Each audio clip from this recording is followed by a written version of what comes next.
Hello guys, pag-usapan lang natin ang breaking news. May pasabog na naman kasi ang bali-balita at exclusive na pinag-uusapan ngayon. Catherine Bernardo, pinag-iingat gamit na gamit daw ni Mayor Mark Alcala. Bakit nga naman kaya?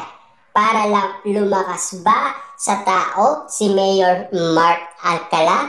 Kasi ang jowa niya or nililigawan niya ay si Catherine Bernardo. Yan kasi ang mga ulat sa atin ng balita. Lalong-lalo na kasi yan ang update sa atin ni Ogie Diaz patungkol umano kay Mayor Mark Alcala at Catherine Bernardo. Na alam naman natin kasi si Catherine Bernardo ay kilalang kilala. Hindi lang naman sa Pilipinas, maging sa ibang bansa. Si Catherine Bernardo ay popular na at famous na. Kaya nga naman kasi baka daw ginagamit lang ni Mayor Mark Alcala si Catherine Bernardo. Tama ba kayang gamitin ni Mayor Mark Alcala si Catherine Bernardo? Ayon sa balita ni Christy Permin sa atin na alam naman natin kasi pinag-iingat ng mga Dilulo fans si Catherine Bernardo. At lalong-lalo na kasi maraming issue ngayon na pinag-uusapan na batikos umano kay Mayor Mark Alcala patungkol umano sa sabong. Kasi ang inala ng karamihan, sabongero din daw si Mayor Mark Alcala. Kaya nga naman pala, very security itong si Mami Min Bernardo kay Catherine Bernardo. Kaya nga naman kasi marami ang naniniwala na hindi pa pabor ang pamilyang Bernardo kay Mayor Mark Alcala. Papaano nga naman kasi lagi daw nagbabantay si Mami Min Bernardo kay Catherine Bernardo. Kasi babae daw ang sa kanya. Baka daw meron mangyari na hindi inaasahan. Lalong-lalo na kasi sa nangyari sa Katniel na talagang si Catherine Bernardo, kung mapapansin ninyo, parang butot balat na lang siya nang dahil sa iwalayan. Grabe nga naman kasi epekto nun para kay Catherine Bernardo. Kaya nakakagulat nga naman kasi bali-balita yan para sa atin. Kaya nga naman kasi ngayon pinag-uusapan ang bagay na hindi natin nalalaman na pinag-uusapan kahit na walang resibo at ebidensyang magtutukoy na talagang lumalabas sina Mayor Mark Alcala at Catherine Bernardo. Marami nga naman kasi hindi pa naniniwala sa issue at intriga kay Mayor Mark Alcala at Catherine Bernardo. Lahat ng mga ito ay ugnay lang sa mga kwento-kwentong nalining umano kay Catherine Bernardo. Pero ano nga ba talaga ang nakikita ng karamihan na ginagawa ni Catherine Bernardo? Pero ako, naniniwala ako doon sa mga kinikilos ni Catherine Bernardo na si Daniel Padilla pa rin ang tunay niya minamahal.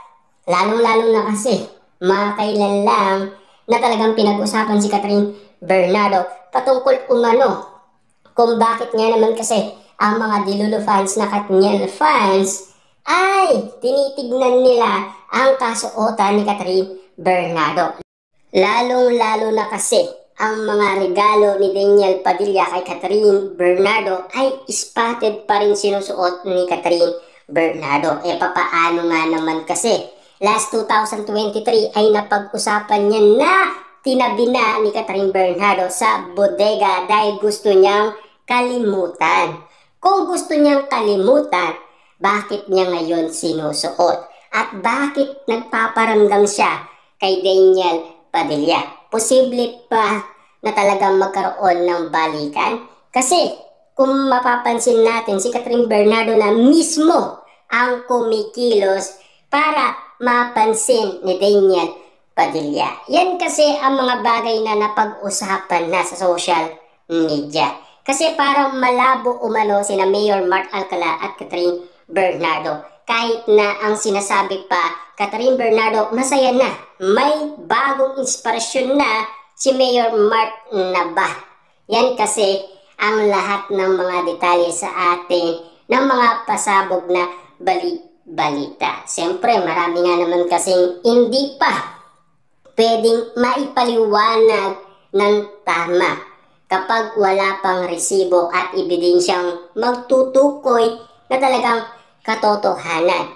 Kasi ilang beses nang spotted si Catherine Bernardo at Mayor Mark Alcala sa BGC, lalong-lalo na sa restaurant, tapos sa AB Clinic, at lalong-lalo na balitang-balita daw kasama pala si Mami Min Bernardo, at lalong-lalo na napaka-sweet daw at parang hindi mapag-iwalay, lalong-lalo na yung kulitan at arutan nila sa isa't isa.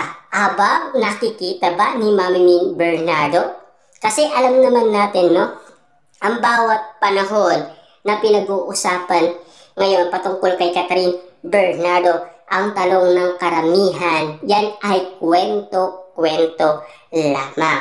Mas naniniwala sila sa mga motibo ni Catherine Bernardo na paramdam umano kay Daniel Padilla. Yun kasi ang mga resibo na galing mismo kay Catherine Bernardo kung sino talaga ang tunay niyang iniibig. Ibig sabihin, baka sinasabi sa atin ni Catherine Bernardo, siya talaga ang tunay kong minamahal. Ayaw ko siyang ipagpalit kanino man. Kaya siya ay nagpaparamdam. Lalong-lalo na, kabago-bago lang ng leather jacket ni Daniel Padilla, kaagad-agad suot na ni Catherine Bernardo. Di ba kayo magugulat at di ba kayo magtataka nun? Kaya nga naman kasi malinaw na sinasabi sa atin ng mga tao na baka meron lihim na pagtatagpo ang Katniel na hindi pa natin nalalaman. Yan kasi ang lahat ng gustong malaman ng karamihan, lalo-lalo na kasi ang mga Delulu fans. Kasi mas importante sa atin yung nakikita natin na meron silang ginagawa, lalong-lalo na kung resibo at ebidensyang magpapatunay ng katotohanan.